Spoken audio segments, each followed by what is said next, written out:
Hello and good morning everyone. My name is Eraj. मेरा नाम एराज है and today we are going to discuss actually sorry Hindi में बोलना चाहिए था राइट। आज जो है वो हम लोग कुछ टॉपिक को डील करेंगे और कुछ टॉपिक को जो है वो समझने वाले हैं राइट। ये ट्वेल्थ क्लास का जो है वो इम्पोर्टेंट टॉपिक है। तो मैं अब मेरे चैनल पे आप सभी के लिए जो कुछ भी इम्पोर्टेंट लगता है या फिर इम्पोर्टेंट नहीं भी लगता है लेकिन आपके सिलेबस में है, आपके काम का है, आपके पढ़ने का है। अगर आप बिहार बोर्ड का एग्जाम दे रहे हो या फिर अगर आप इंटर में पढ़ रहे हो हिंदी मीडियम से राइट, तो ये ट्वेल्थ का टॉपिक है। आपको जो है इसे जरूर पढ़ना चाहिए, समझना चाहिए। अगर आपको समझ में नहीं आया तो मैं यहाँ पे समझाने का प्रयास कर रहा हूँ, शायद आपको समझ में आ जाए राइट। तो देखिए, जो कुछ भी मैं यहाँ पे बोलना चाहूँगा, जो कुछ भी मैं आपको समझाना चाहूँगा, वो मैं यहाँ पे पहले से ही ऑलरेडी लिख करके रखूँगा, ठीक है ना? ऐसा इसलिए ताकि कोई भी पॉइंट छूट ना जाए, क्योंकि मुझे भी बहुत सारी पॉइंट जो है वो याद नहीं रहती है उतना। लेकिन अगर पहले से यहाँ पे लिखा है तो मैं समझा सकता हूँ, बहुत अच्छे तरीके से बता सकता हूँ राइट, चाहे कोई भी टॉपिक क्यों ना हो। इसीलिए पहले से यहाँ पे है। और आपको जो है वो अगर नोट्स वगैरह सब चाहिए उस टॉपिक से रिलेटेड, तो आप जो है वो यहाँ पे लिख भी सकते हो, यहाँ से देख करके लिख भी सकते हो राइट।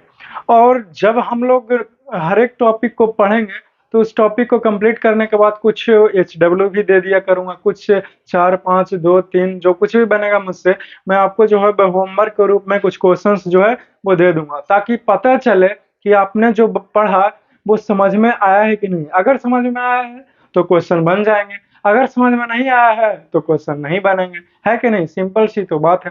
तो आइए चलिए लेट अस सी, देखेंगे कि आपको समझ में आता है कि नहीं और आपसे क्वेश्चंस बनते हैं कि नहीं। तो सबसे पहले मैं बता दूं, यहाँ पे मैंने ब्लैक पेन का इस्तेमाल किया है टॉपिक को लिखने के लिए, और ब्लू पेन का इस्तेमाल किया है इसके अंदर जो कुछ भी मटेरियल्स है, just like A answer, just like a हमारा डिफिनेशंस, जस्ट लाइक हमारा जो कुछ भी हो जाए वो ब्लू पेन से है राइट। और अब जो हूँ मैं रेड पेन का इस्तेमाल कर रहा हूँ, इंडिकेट करने के लिए, दर्शाने के लिए कि यहाँ है पढ़ रहा हूँ मैं, ये वो, समझ गए? ठीक है, तो आइए चलिए देखते हैं, लेट अस सी। तो सबसे पहला टॉपिक है हमारा आज का कि ओम का नियम। ओम का नियम, अगर कोई अंग्रेज लोग यहाँ पे बैठा है मेरा वीडियो देख रहा है तो उसको इंग्लिश में बता दूं, that is the Ohm's law right. आप चाहो तो आप इसे जो है वो पहले लिख लो, कोई दिक्कत वाली बात ना होगी, मैं पीछे से समझा दूंगा। तो ओम का नियम जो है वो देखिए समझते हैं। समान ताप एवं दाब पर किसी चालक में प्रवाहित धारा उसके विभवांतर का सीधा समानुपाती होता है। ठीक है जी। तो इसमें क्या समझने वाली बात है, एकदम हिंदी में आसान सा तो डिफिनेशन लिखा हुआ है आप राइट। समान ताप एवं दाब पर किसी चालक में प्रवाहित धारा उसके विभवांतर एवं सीधा समानुपाती होता है राइट। यही इसका डिफिनेशन हो गया ओम्स लॉ का, दैट इज द ओम का नियम। ओम का नियम यही है। अब हम लोग इसको समझते हैं कि इसका फार्मूलाज क्या होगा राइट, इसका जो है वो किस तरीके से हम लोग यूज करने वाला है, इस्तेमाल करने वाले हैं। तो यहाँ पे लिखा हूं कि माना किसी चालक का विभवांतर जो है वो भी है, ठीक है जी। क्या है? किसी चालक का विभवांतर तो भी है, ठीक।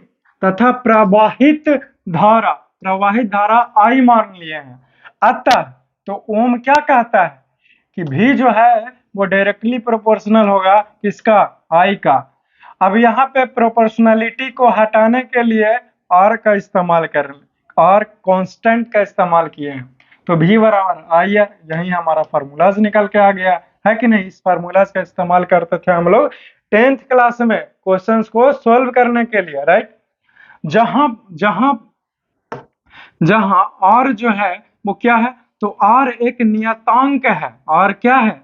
आर एक नियतांक है जिसे चालक का प्रतिरोध कहते हैं। आर जो है वो एक नियतांक है जिसे चालक का क्या कहते हैं? प्रतिरोध कहते हैं। किसको कहते हैं? ये आर को कहते हैं, ठीक। ठीक, अतः इसीलिए हम लोग लिख सकते हैं आर बराबर भी अपॉन में आई। यह भी आपका एक फार्मूला हो गया, है कि नहीं? आगे चले, दिक्कत नहीं ना। ये हमारा पेन जो था दबाने वाला रिमोट, वो आखिरकार है किधर भाई? मुझे बहुत दिक्कत हो रहा है। इसमें तो नहीं है, इसमें है क्या? इसमें भी नहीं है, आई थिंक वहां पे है क्या, देखो तो। चलिए आगे बढ़ा जाए। तो देखिए, हमने जो है वो एक फिगर से आपको जो है वो कुछ समझाने का प्रयास किया है। तो यहाँ पे समझिए, ठीक, ये जो एक फिगर लिया हूं मैंने, ये चालक है। क्या है ये? चालक। और ये जो है वो आपका अनुप्रस्थ क्षेत्रफल हो गया, ठीक। और ये हमारा ई जो है वो है, राइट। माना कि एल लंबाई का एक चालक तार, माना कि एल लंबाई का एक चालक तार जिसका अनुप्रस्थ क्षेत्रफल कितना है? ए है, ठीक। विद्युतीय क्षेत्र क्या है? ई है। और विभवांतर क्या है? भी है, विभवांतर भी है। और प्रवाहित धारा क्या है भाई? आई है। प्रवाहित धारा क्या है जी? आई है। तथा अनुगमन वेग vd, अनुगमन वेग क्या है? vd है। तो अब न्यूटन के दूसरे नियम से, न्यूटन के दूसरा नियम याद है ना? न्यूटन के दूसरे नियम से क्या हो जाएगा? F बराबर एम ए। इसको हम लोग इक्वेशन फर्स्ट मान लेते हैं। क्या मान लेते हैं? Equation first. अब कूलम्ब के सूत्र से, आपको याद है कूलम्ब का सूत्र? मैंने पढ़ाया था, राइट। तो F बराबर क्यू ई, ऐसा पढ़े हो? एक इलेक्ट्रॉन के लिए, एक इलेक्ट्रॉन के लिए Q जो है वो E में बदल जाएगा। Q जो है वो क्या हो जाएगा? E हो जाएगा। चलो इसे लिखना चाहो तो इसे लिख लो। Q जो है वो E में बदल गया। तो अब जो है वो आगे क्या होगा मैं यहाँ पे बताता हूँ, राइट। तो F बराबर क्या हो जाएगा? ई। रिमोट किधर गया भाई? बड़ी दिक्कत हो रहा है। रिमोट किधर गया जो दाब करके स्पेस को बदलते थे? इसमें कहाँ देखे तो हम। हम्म?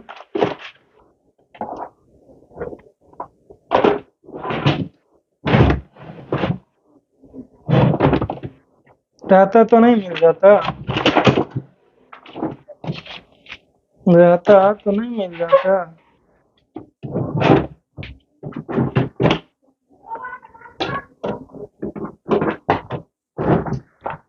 हाँ, मिल गया, मिल गया। चलो इसको ऑन कर लेते हैं। हीरो का मोड ऑन हो गया। देखिए यहाँ पे जो है वो F बराबर क्यू ई। F बराबर क्या है दोस्त? क्यू ई है। Q बराबर क्या है डियर? ई। ई हो गया। तो यहाँ पे Q के जगह पर क्या रख देंगे? ई रख देंगे, ठीक ना? ठीक। Q के जगह पर क्या रख देंगे? ई रख देंगे। चलिए, तो F बराबर क्यू ई था तो Q के जगह पर ई रख दिए, ठीक है। तो क्या हो गया? F बराबर ई और ई, ठीक है। अब समीकरण एक से, अब समीकरण एक से क्या था? देखिए, समीकरण एक जो है वो F बराबर एम ए है।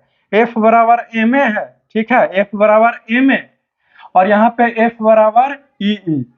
तो यहाँ पे एल एच एस और एल एच एस सेम है, तो ये आर एच एस और ये आर एच एस सेम होगा ना, इक्वल होगा ना, बराबर ना। तो समीकरण एक से क्या लिखेंगे? एम ए बराबर ई ई। तो यहाँ पे ए बराबर क्या हो जाएगा? ई, एम को नीचे ले आओ तो ई बटा एम इंटू ई। इसको इक्वेशन 2 मान लिया, इसको इक्वेशन क्या मान लिए? 2 मान लिया, ठीक। अब गति के प्रथम समीकरण से, गति का प्रथम समीकरण सभी को याद है जी, पढ़ाए थे। तो v बराबर यू प्लस ए टी। गति के प्रथम समीकरण क्या है? v बराबर यू प्लस ए टी। दूसरा क्या है? s बराबर U T plus half A T square. तीसरा क्या है? v स्क्वायर बराबर यू स्क्वायर प्लस 2as, ठीक। तो यहाँ पे हम लोग जो है वो गति के प्रथम समीकरण से जो है वो यहाँ पे लिख चुके हैं, राइट। अब देखिए, सिंस v बराबर क्या हो जाएगा? vd हो जाएगा। u बराबर क्या है? यहाँ पे 0 मान लिए। a बराबर क्या है? तो a बराबर अभी तो निकाले यहाँ से, नहीं, e बाई एम इंटू ई, ठीक। अब यहाँ पे t जो है वो स्टाइलिश t हमने लिया है, जिसको क्या बोलते हैं? श्रांति काल। क्या बोलते हैं? श्रांति काल। चलो ठीक है। तो ये जितना भी ये वैल्यूज है, जितना भी वैल्यूज है इसको इसमें पुट कर दो। क्या कर दो? इसमें डाल दो, ठीक है। तो यहाँ पे v के जगह पर v बराबर क्या है? vd है। तो यहाँ पे v ना लिख करके vd लिखेंगे, तो vd लिख दिया। u बराबर क्या है? 0 है। तो u के जगह पर क्या लिखेंगे? 0 लिख दिया। अब प्लस a है, तो a बराबर क्या है? e बाई एम इंटू ई। तो a के जगह पर क्या लिखेंगे? e बाई एम इंटू ई। अब ये t, तो t बराबर क्या है? स्टाइलिश t, जो कि श्रांति काल है। तो यहाँ पे t के जगह पर क्या लिखेंगे? Stylish T, that is the समानांतर काल। ठीक, अब हमने आपको ऐसा पढ़ाया था कि I बराबर NEA/VD, ये भी पढ़ाया था। तो यहाँ से VD बराबर क्या हो जाएगा, ये दोनों नीचे आ जाएगा, ये 1 2 3 NEA, ये जो है वो नीचे आ जाएगा। तो VD बराबर I/NEA। और हमने आपको ये भी बताया था E बराबर V/L। अब इसका जो है वो हम लोग जो है वो इस्तेमाल करेंगे, क्या करेंगे, यूज करेंगे। 1 मिनट, कहाँ भाग गया, यूज करेंगे, ठीक है ना। इसका और इसका जो है वो हम लोग यूज करने वाले हैं। यहाँ तक जो है वो लिखो, अगर नहीं लिखे हो तो आगे चलें, बढ़े आगे, चलो। तो यहाँ पे जो है वो क्या हो जाएगा, VD, यहाँ पे है VD, 0 था तो 0 तक खत्म हो जाएगा, जुड़ जाएगा, है कि नहीं। इसको हटा देंगे, कोई दिक्कत है नहीं है, 0 में कुछ जोड़ेंगे कुछ ही होगा, कोई जो है जो ही रह जाएगा, है कि नहीं। यहाँ पे VD बराबर क्या है, I/NEA। तो VD की जगह पर क्या लिख देगा, I/NEA, ठीक है। अब देखिए यहाँ पे E/M इंटू E है, ठीक, तो E/M,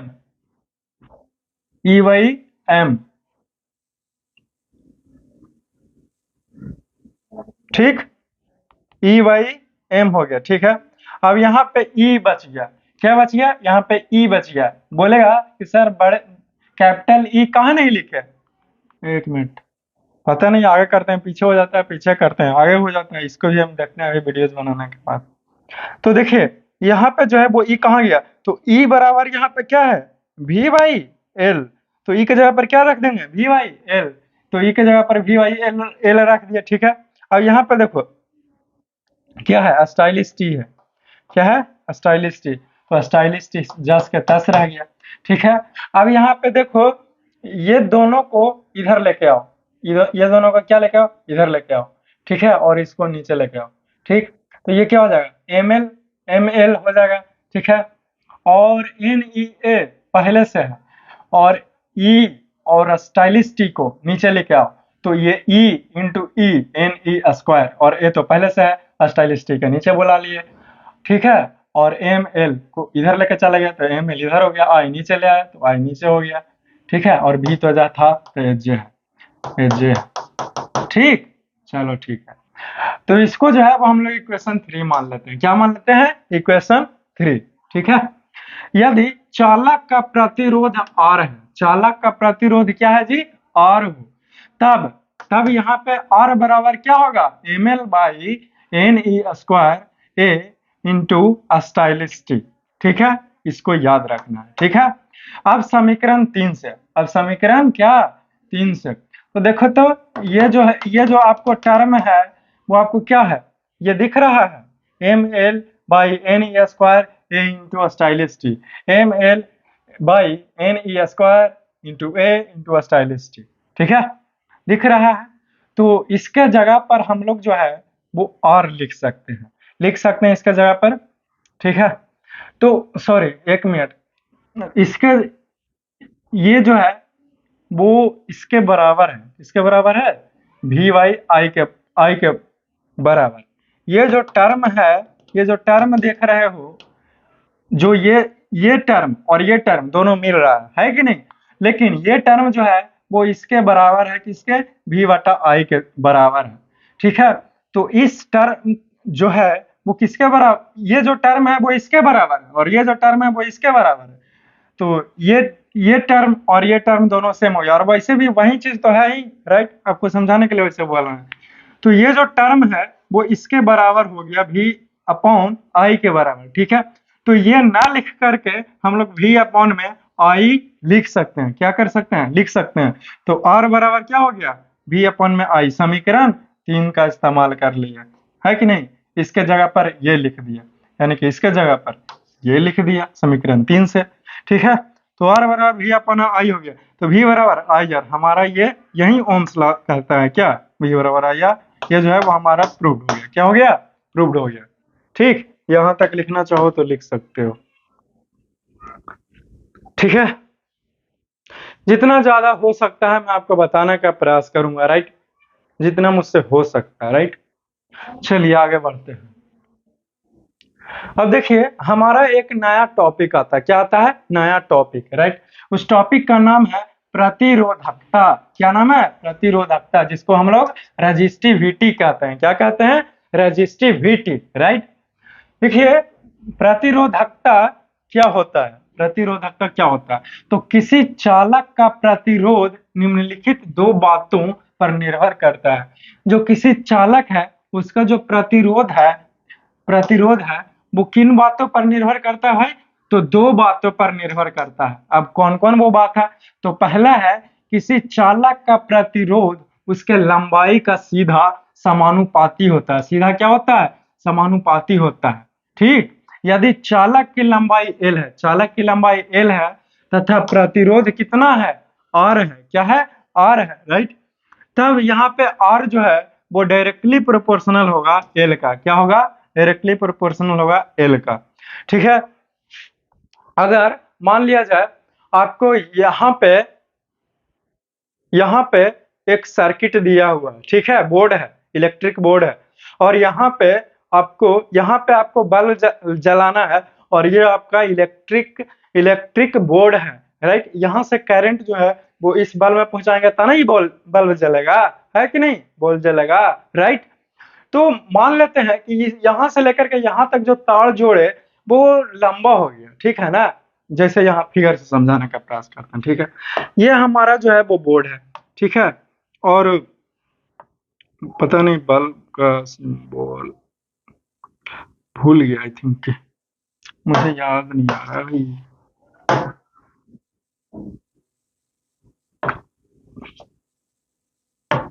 चलो मान लेते हैं यही बल्ब है, ठीक। ये बल्ब है, राइट। और हमारा जो तार है वो बहुत ही ज्यादा लंबा हो गया। क्या हो गया भैया? बहुत ज्यादा लंबा हो गया। अब इसको जला रहे हैं, कोई दिक्कत नहीं है। हम बल्ब जला रहे हैं यहाँ से कनेक्ट करके, ये बल्ब जो है वो जलेगा, ठीक है ना। तो लेकिन ये तार क्या, अब तुम सोचेगा कि कौन काट करके इसको छोटा करे, काटे पीस हो जाएगा। क्या हो जाएगा? काटे पीस हो जाएगा, एक ना सोचेगा। और तुम जो है वो इतना लंबा तार जोड़ देगा। लेकिन यहाँ पे क्या बताए? आर जो है वो डायरेक्टली प्रोपोर्शनल है लेंथ का, लंबाई का, ठीक है ना। तो जितना ज्यादा लंबा तार रहेगा, जितना ज्यादा लंबा तार रहेगा उसका प्रतिरोधकता यानी कि प्रतिरोध करने का जो क्षमता है वो ज्यादा रहेगा। तो मैं आपसे एक प्रश्न कर रहा हूँ, उत्तर दीजिएगा। चलो देने का प्रयास करना, ठीक।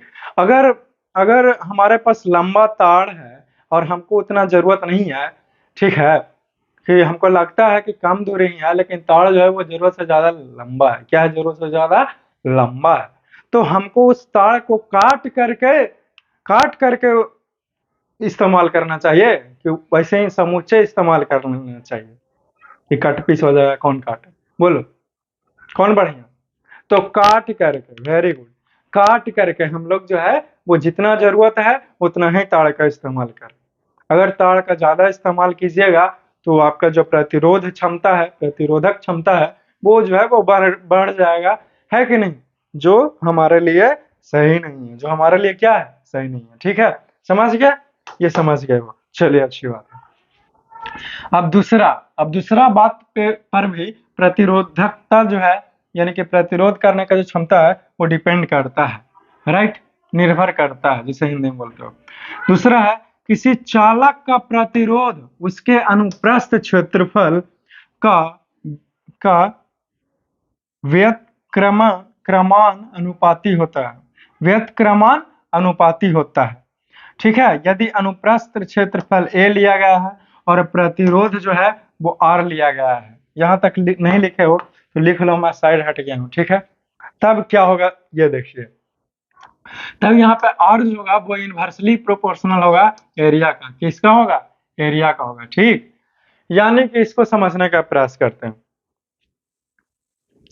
हमारे पास मोटा तार रहेगा तो प्रतिरोध करने का जो क्षमता है वो कम जाएगा। क्या हो जाएगा? कम जाएगा। अगर पतला तार रहेगा तो प्रतिरोध करने का जो क्षमता है वो बढ़ जाएगा। अगर मेरे बात पर यकीन नहीं तो आपके घर में हीटर है जो ठंडा के मौसम में आग सेकने का काम आता है, या फिर उस पर कभी कभी खाना भी बना लेते हैं। तो क्या कीजिए, उस हीटर में आप पतला तार को जोड़ दीजिए। क्या कीजिए? पतला तार को जोड़ दीजिए, ठीक, और जोड़ करके हीटर को चलाइए। क्या कीजिए? हीटर को चलाइए।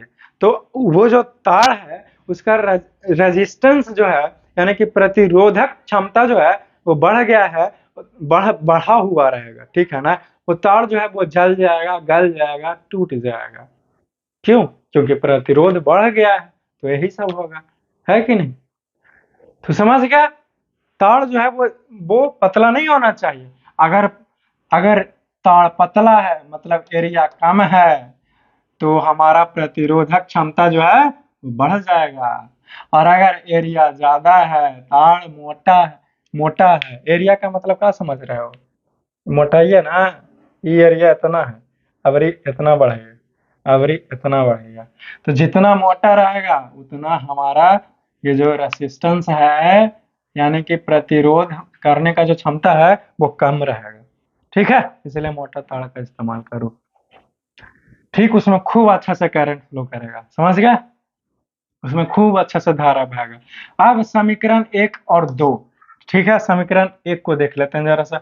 ये समीकरण 1 है, आर है जो डायरेक्टली प्रोपोर्शनल है एल का, लेंथ का, ठीक। और समीकरण 2 है, आर जो है वो इनवर्सली प्रोपोर्शनल है 1/a, ठीक है।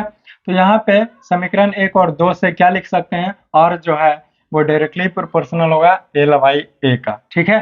अब यहाँ पे ये प्रोपोर्शनलिटी को हटाने के लिए कोई कांस्टेंट से मल्टीप्लाई करेंगे, तो यहाँ पे कांस्टेंट जो है वो आर लिएगा, तो आर बराबर रोएल अपॉन में ए, ठीक है। ये हमारा एक फार्मूलाज हो गया। क्या हो गया? फार्मूलाज हो गया। 10th में इसका खूब इस्तेमाल करते थे न्यूमेरिकल को सोल्व करने के लिए, लेकिन अब 10th रहा नहीं, अब 12th क्लास में आ गया हो, राइट। जहां पर इसको जो है वो रो पढ़ते हैं। क्या पढ़ते हैं? रो, रो, ठीक है, रो पढ़ते हैं। तो जहां रो एक नियतांक है, रो क्या है? एक नियतांक है जिसे प्रतिरोधकता कहते हैं, जिसे क्या कहते हैं? प्रतिरोधकता कहते हैं। तो रो के ही प्रतिरोधकता कहते हैं, यानी कि क्या? यानी कि रेजिस्टिविटी, ठीक है।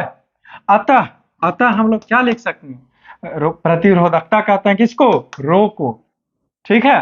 तो रो कैसे निकालेंगे? तो यहां से हम लोग निकाल लिए फॉर्मूला, रो बराबर आर ए अपॉन में एल, जहां पे रो का ए सही मात्रक क्या है? ओम मीटर। क्या है? ओम मीटर। और इसका बीमा क्या होता है? तो ये होता है ML/Q T पर -3 A पर -2, यही इसका बीमा होता है।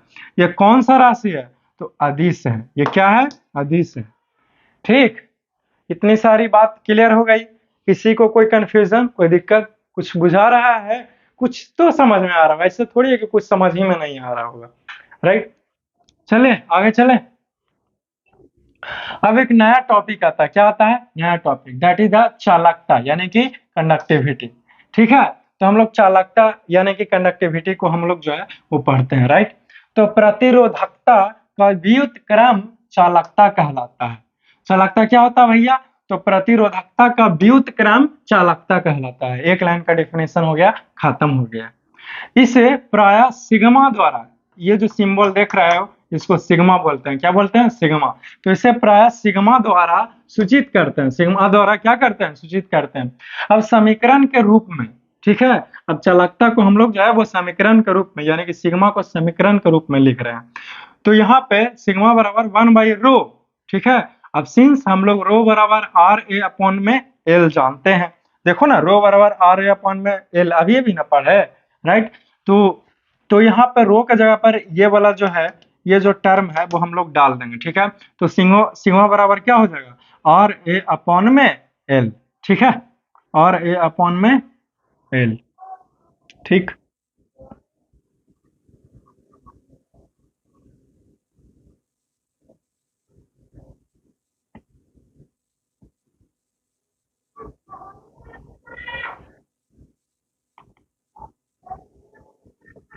ठीक है, जहां पे ये जो एस आई मात्रक है वो पर ओम पर मीटर, ठीक है। यहाँ पे जो बीमा हो जाएगा वो एम इनवर्स, ये जो बीमा है वो देख लो, यहाँ पे लिख दिया हूँ। अब यहाँ ये जो है वो अदिश है, ये क्या है? अदिश है, ठीक है। तो चालकता के बारे में इतनी सारी बातें कंप्लीट होता है। इससे भी लिखना चाहते हो तो लिख सकते हो, कोई दिक्कत वाली बात नहीं है, ठीक है। आगे चले, आगे चले, चलो। आगे है ही नहीं, ठीक है। खत्म। बस इतना ही टॉपिक था। इस वीडियोस में हम लोग इतना ही टॉपिक के बारे में जानेंगे और हम लोग जो है वो इतना ही सीखेंगे, राइट। तो आज जो है वो मैं आप सभी को यही, देखो यहाँ पे छोटा सा मिस्टेक नहीं हो गया, ठीक है। मुझे लग ही रहा था कि कुछ तो दिक्कत है भाई। देखो मिस्टेक यहाँ पे ये है,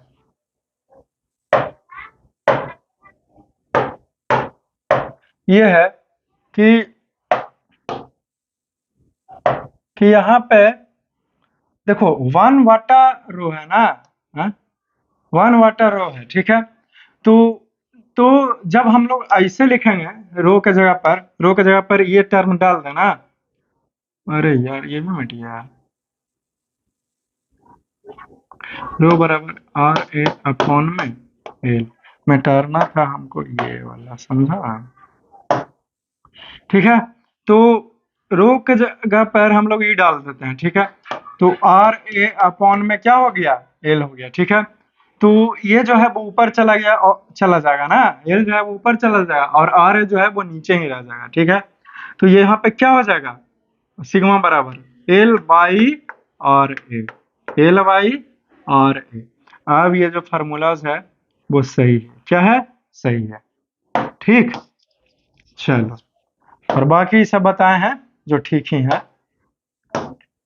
ठीक है। तो आज के इस लेक्चर में हम लोग जो है, यानी कि आज के इस वीडियोस में हम लोग, यानी कि मैं आपको यहीं पे जो है वो छोड़ता हूँ। इसे लिखना चाहते हो कोई दिक्कत नहीं है, लिख सकते हो, राइट। फिर से मिले हैं कुछ नेक्स्ट वीडियोस में, कुछ नेक्स्ट अंदाज में। तब तक के लिए बस ऐसे ही हंसते रहिए, मुस्कुराते हुए रहिए। See you soon, love you all, best of luck, enjoy your day, have a nice day, take care. Hello and good morning everyone. My name is Eras and today we have moved in new videos. मेरा नाम एराज है और आज हम लोग एक नए videos में इंटर कर चुके हैं और इस वीडियोस में जो है वो बहुत सारे टॉपिक का जानकारी लेने वाले हैं, राइट। तो ये फिजिक्स है क्लास 12 का, वो भी हिंदी मीडियम स्टूडेंट्स के लिए। मैं हर बार यहाँ पे लिख देता हूँ फिजिक्स है, 12th है और हिंदी मीडियम है, राइट, ताकि कोई भी कंफ्यूजन ना हो जाए, है कि नहीं। क्योंकि डेली मैं इस प्रकार से छोटा छोटा जो टॉपिक है वो मैं आपके लिए इस चैनल पे जो है वो मैं अपलोड करते रहता हूँ, राइट। बाकी देखना आप लोगों की ड्यूटी है। तो जो कुछ भी मैं पढ़ाता हूँ यहाँ पे ध्यान से समझिएगा और ध्यान से सीखने का प्रयास कीजिएगा। और अगर आपको लगता है कि मुझे नोट्स चाहिए तो ये सब कुछ लिख रखा हूँ आप ही के लिए, राइट, ताकि आपका जो नोट्स है वो बने रहे, बरकरार रहे, राइट। तो आप चाहो तो इसे लिख सकते हो, कोई दिक्कत वाली बात ना होगी, ठीक है। आगे चले, देखिए हमारा टॉपिक है चालकता। चालकता को सिग्मा से डिनोट करते हैं एवं गतिशीलता, गतिशीलता को म्यू से डिनोट करते हैं, में संबंध। तो चालकता और गतिशीलता में क्या संबंध है, इसी संबंध को जो है वो हम लोग पढ़ने वाले हैं, राइट। इंग्लिश में बोलते हैं the relation between conductivity and mobility. तो रिलेशन क्या है कंडक्टिविटी और मोबिलिटी के बीच में, यही टॉपिक है हमारा, इसी चीज को जो है वो सीखने वाले हैं, राइट। तो सबसे पहले मैं लिखा हूं कि माना कि एल लंबाई, लंबाई को एल माना है, का एक चालक जिसका अनुप्रस्थ क्षेत्रफल कितना है जी, ए है, विभवांतर कितना भी है और प्रवाहित धारा क्या माने हैं, आई, तथा प्रतिरोध जो है वो आर है और प्रतिरोध को कितना माने हैं, आर है। अतः ओम के नियम से, ओम का नियम क्या कहता है, V बराबर आई आर।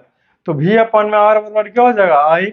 और हमने आपको ऐसा पढ़ाया था आई बराबर n e A v d, यानी कि इस आई के जगह पर n e A v d लिख सकते हैं, V बटा आर बराबर n e A v d लिख सकते हैं। क्यों, क्योंकि आई बराबर n e A v d है, इसलिए। आगे चले, दूसरा पेज पे चले, इसे लिख लिए। चलो फिर, तो देखिए वही चीज V बराबर आर बराबर n e A v d हमने लिख दिया। अब हम लोग जानते हैं जी कि E बराबर V अपॉन में L, E बराबर V बाई L होता है। अब इसी चीज को ये दोनों क्रॉस मल्टीप्लीकेशन में जाएगा तो V बराबर क्या बचेगा, E इंटू एल, है कि नहीं। तो V के बराबर E इंटू एल आया है, तो V के जगह पर ई एल हम लोग रख सकते हैं और इस A को नीचे ले आए तो ई एल और A को नीचे लाए तो आर ए हो गया, तो ई एल बटे आर ए बराबर एन ई वी डी। अब हम लोग जानते हैं जी कि एल बटा आर ए बराबर एन ई भी डी, एन ई भी डी। यहाँ पे ऐसे कैसे हो गया भाई?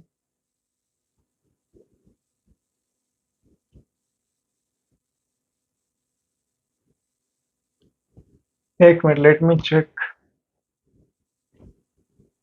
अच्छा हाँ, आप समझ में आ गया। ये जो ई है कुछ नहीं किए हैं इस इक्वेशन में, ई जो है वो नीचे आ गया है, तो ई को नीचे लाएंगे, ई को नीचे ले आए तो क्या बचेगा? एल बटा आर ए ही तो बचेगा, बराबर एन ई भी डी बटा ई ना रख करके ई जो है वो भी डी के साथ ले आए। ठीक है, अब देखिए म्यू बराबर भी डी बटा ई होता है। म्यू बराबर क्या होता है?